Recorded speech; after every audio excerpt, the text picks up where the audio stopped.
Tunghayan naman natin ang mga balita mula sa Visayas.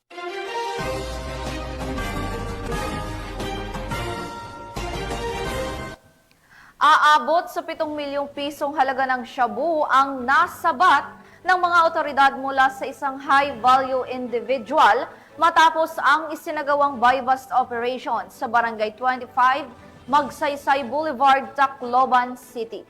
Patrolwoman Kimberly Flores sa report.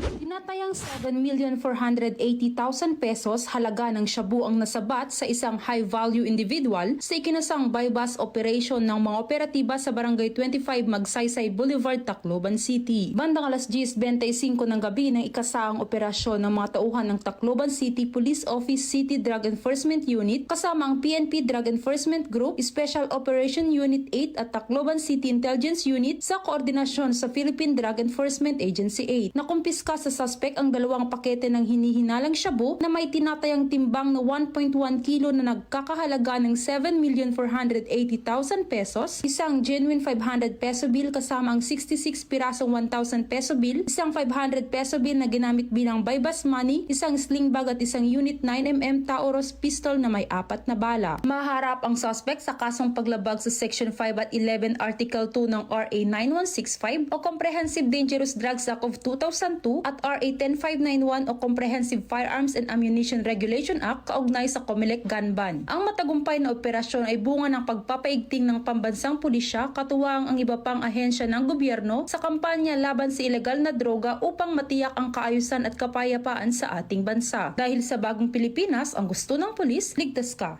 Mula dito sa Eastern Visayas, ako ang inyong PNN correspondent, Patrolwoman Flores, alagad ng batas, tagataguyod ng Balitang Pulis.